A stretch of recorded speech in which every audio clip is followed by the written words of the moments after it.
मैं वो रोज सुबह भूसी टुकड़े वाला आता है ना, उससे भासी रोटी लेके उसका चूरा बना के और रोजाना निहार में 1 चम्मच खाती हूँ। मेरी दादी कहती थी ये खाने से इंसान हमेशा जवान रहता है। तो ये है जवानी का राज, बासी रोटी खाती हैं, ऐसे थोड़ी जवान है आप। भाई आलम, मिठाई कैंसिल। अब कोई भूसी टुकड़ा वाला गुजरे ना तो उसे बासी रोटी लेना, अब वही खाएंगे, हम भी जवान रहेंगे हैं। बाजी कुछ पसंद तो कीजिए। ये देखिए, वैसे मेरी माने ना, मैं आपको एक मशवरा देना चाहूंगा, आप पे ना ये शॉकिंग पिंक बहुत जचेगा, ले जाइए। और एक नहीं 2-2 सूट ले जाएं। पता है उससे क्या होगा? शादी में होते हैं बहुत सारे इवेंट्स, कभी मेहंदी, ढोलकी, वो इतनी सारी इवेंट्स, आप दोनों एक ही जैसा जोड़ा पहनेंगी तो पता ही नहीं चलेगा भाई शादी किसकी है, कौन है दुल्हन, दोनों जुड़वा पहने लगेंगी हैं। भाई गुड़िया, ये 2 सूट हो गए, इसके 2 सूट हो गए, और ये तो 2 सूट लेकर ही जाइएगा लाजमी, ये फिर नहीं मिलेगा कपड़ा। भाई डिलीट क्यों कर दी? काम आती ना ब्लैकमेल करने के लिए। ये सोचा था एक जोड़ा हम अपने घर ले जाएंगे, लेकिन आप पे जचेगा। ये व्हाइट सूट आपके लिए बड़े भाई साहब की तरफ से गिफ्ट, ठीक है?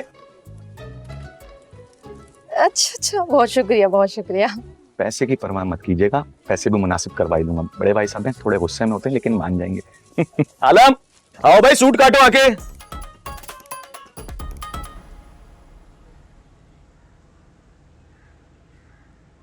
Faria, Faria, my old dead sister, where are you? Faria, नेमत खाने में सामान रख रही थी। Faria, आओ नीचे बैठोगी, ओके। फारिया, मैं अभी तुम्हारे लिए इतनी सारी दुआएं करके आई हूँ कि तुम देखना वेरी सून बच्चा हो जाएगा, ट्रस्ट मी। हाँ, बस मेरी एक बात नोट कर लो, तुम रात को जल्दी सोया करो। मेरी तो वैसे ही आदत है, सुबह जल्दी उठती हूँ, रात को जल्दी सोती हूँ, फजर से पहले उठ जाती हूँ। Very good, very good. Allah तुम्हारी दुआएं कबूल कर ले, आमीन सुम्मा आमीन। आमीन, आमीन। वैसे मैंने एक बात नोट की है, लेडी नरगिस की पर्सनालिटी बहुत चेंज हो गई है, एक अजीब सी मिठास आ गई है, हर चीज बढ़ चढ़ के कर रही है। लेकिन मुझे लगता है कि स्वीटनेस के पीछे कोई गहरी प्लानिंग चल रही है, कोई डेविल लाइक प्लानिंग। नहीं राबिया, मुझे लगता है आपा को एहसास हो गया है। इंसान को ठोकर लगती है ना तभी समझता है। या वेरी नाइस, सो गुड। अच्छा सुनो Faria, please stop being so sad. तुम्हारे चेहरे पे ये नहुसत पिछले 18 एपिसोड से टपक रही है, रोको इसे। मैं बता रही हूँ ना, मैं प्रॉमिस कर रही हूँ।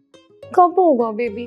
40-45 के बाद बेबी होना थोड़ा डिफिकल्ट होता है, नॉट इम्पॉसिबल बट टफ। जल्दी से टेलीफोन करो आदिल भाई को, और अगर वो अवेलेबल ना हो तो गोगो को टेलीफोन करो।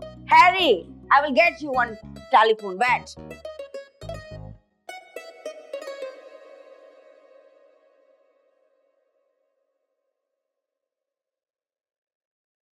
बात सुनो जी। देखो, अब मैं पहले वाली नरगिस नहीं रही, बहुत बदल गई हूँ। तो इसलिए अगर तुम्हारे दिल में कोई बात है मेरे लिए तो अपना दिल हल्का कर लो, जितना गुस्सा है ना निकाल लो। तुम चाहोगे तो मैं तुमसे माफी भी मांग लूंगी। देखिए नरगिस भाभी, ज्यादा अच्छे बनने की एक्टिंग ना ही करे ना तो अच्छा होगा। खैर तुम मुझे इतना बुरा क्यों समझती हो? देखो हम तुम्हारी भाभियां हैं, अब ये घर हमारा है, तुम्हारा नहीं है, क्योंकि तुम तो ब्याह के जा चुकी हो। इस घर में क्या होता है क्या नहीं होता है ये सब हमारे हाथ में है, हमने सजाया है इस घर को। 3 बहनें तो हम ऑलरेडी हैं, अब चौथी हानिया भी यहाँ आ जाएगी। और कहाँ से होकर आ रही है हानिया मेरे भाई के पास?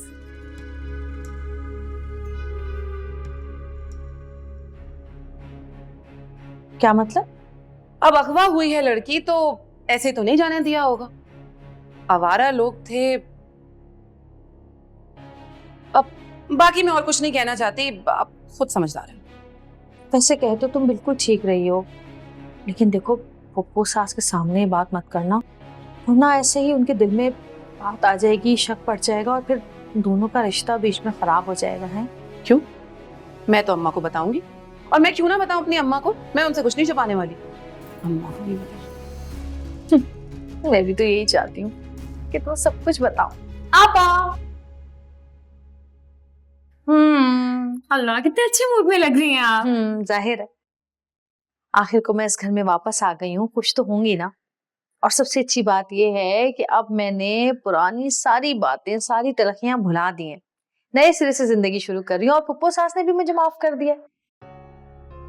आपको पता है मैं भी बहुत खुश हूँ कि आप वापस आ गई। कितनी दुआएं की मैंने, कितनी मन्नतें मांगी कि बस मेरी बहन वापस आ जाए, और देखें आप आ गई। अरे तुम्हारी दुआओं की वजह से तो आज मैं इस घर में हूँ, वरना वहीं पड़ी सड़ रही होती नहीं। और वैसे भी मंटू बंटू का रास फाश करने के लिए तुमने तो कितनी मेहनत की है ना। वैसे मैंने सोचा कि तुम्हें अच्छा सा एक सूट दूंगी लाकर। हाँ, और अगर तुम मेरे हिस्से का काम कर लोगी ना, आज किचन संभालोगी, तो मैं 500 रुपए भी दूंगी। ठीक है, ठीक है। बावर्ची खाने। हाँ चलो जाओ, निकल लो। इनकी दुआएं लगेंगी मुझे। हाँ, पूछने तो आई नहीं थी एक दिन भी मुझे वहां पे।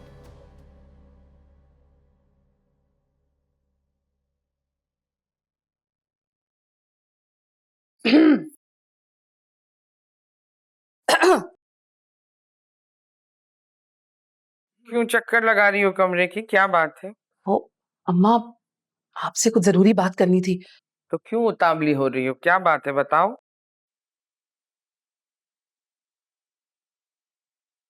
अम्मा, बात ही कुछ ऐसी है, मुझसे रहा नहीं जा रहा। बात नबील के बारे में है। कौन नबील? हाँ हाँ, हमारा छोटा, हमारा नबील। क्या हुआ उसको? कैसे कहूँ अम्मा, आपको नबील का तो पता ही है कि वो कितना सीधा साधा लड़का है। मनिया से कितनी मोहब्बत करता है, उसके साथ रहना चाहता है। और इंसान मोहब्बत में ही तो गलत फैसले करता है ना। हाँ, जैसे तुमने किया। अरे अम्मा मुझे छोड़े, बल्कि नहीं, मेरी ही बात करें। मेरी शौकत साहब से शादी गलत फैसला था ना, पर मैंने कम से कम शौकत साहब को धोखे में तो नहीं रखा था, कुछ छुपाया तो नहीं था ना। तुम जो बात करने आई हो ना, उसके बारे में बात करो। तो मेरा कहना यह था कि वो जिन किडनैपर्स ने हानिया को किडनैप किया था, तो उस गुंडे ने और उसके साथियों ने, मेरा मतलब है हानिया के साथ कुछ ऐसा वैसा, समझ रही है ना मैं क्या कह रही हूँ?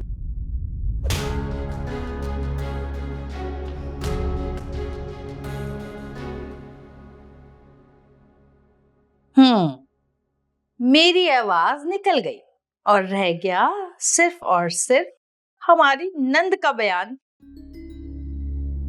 लेकिन ये महविश अकेली हानिया की बुराइयां की जा रही है, किसी और की आवाज भी होनी चाहिए। तो जब मेरी आवाज निकल सकती है तो किसी और की आवाज डल भी सकती है, पर किसकी? हाँ, आइडिया।